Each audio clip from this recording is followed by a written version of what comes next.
I've been thinking about you and me. About how this is going to end. About who will end up killing who. Perhaps you'll kill me.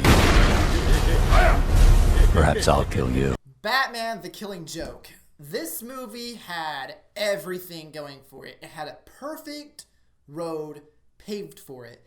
It had the perfect cast. Kevin Conroy, who sings in a symphony when he plays Batman's voice. I'm not even joking. It's great. And then Mark Hamill, who of course is the perfect voice for the Joker. They're old-time veterans of the Batman animated series, and they could not be a more perfect cast for the Batman and the Joker in the Killing Joke movie. And of course, as we know, the Killing Joke is our classic graphic novel written by Alan Moore, and it's the closest we ever get to the Joker's origins, and it goes deep into the psyche of who the Joker is.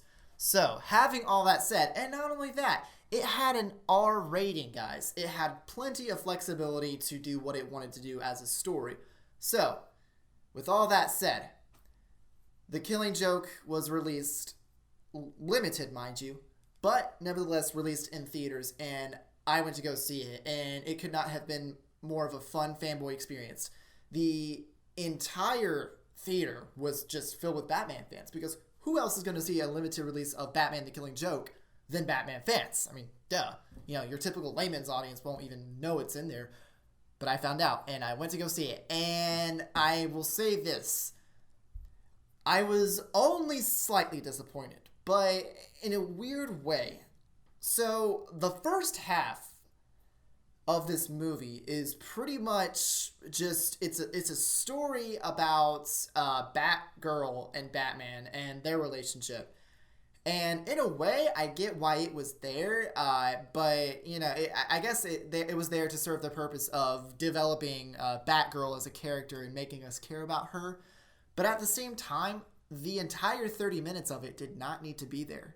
Guys, it was completely unnecessary. If you would have cut that 30 minutes out of the movie, it would have been a shorter movie. It would have been 45 minutes. Had it not been for that first half of, you know, that story. But I would have been fine with that. Because, you see, after this first half of the movie, you get to The Killing Joke. You get to the graphic novel that this movie is based off of. And with that said, you know, that would have been fine by me. Because when you're going through 30 minutes of this unnecessary part of the story, it feels quite tedious. And at a certain point, you're checking your watch going, okay, when are we going to get to the Killing Joke? When's the Joker going to come in? I want this to happen. And when it does, you're like, oh, finally. I wasted my time with that. So, but when they got to the Killing Joke aspect of this movie, it was awesome. It was verbatim from the comic, and the changes they added made complete sense. And for that, I give them props. It was a very good adaptation. Kevin Conroy delivered as he always does, but Mark Hamill brought his A game to this. He's like, okay, you want me back, guys? Here I am. I'm back as the Joker. And it was awesome. I loved his performance in this movie so much. And so pretty much I admire the Killing Joke half of this movie because, like I said, it goes into the psyche of who the Joker is. And the whole plot line is pretty much the Joker wanting to make a point that anybody can become as crazy as he is. And he, in a way, does prove that point. But, you know, the whole story gets both the Joker and the Batman to their breaking points as far as, you know, their relationship is concerned and their battles with each other is concerned.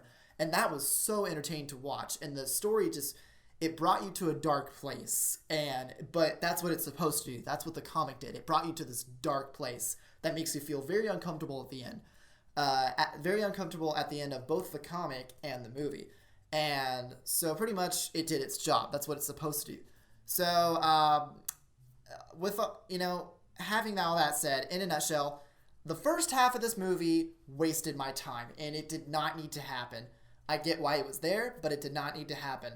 The second half, the actual part that's based off the graphic novel, was spectacular. And if it would have been just that part of the movie would have been perfect, but it wasn't. So, having all that said, I give this movie a 5, well, let me change that. A 6 out of 10 Mark Hamills. Guys, as always, thank you for watching. Like and subscribe. And all it takes is one bad day.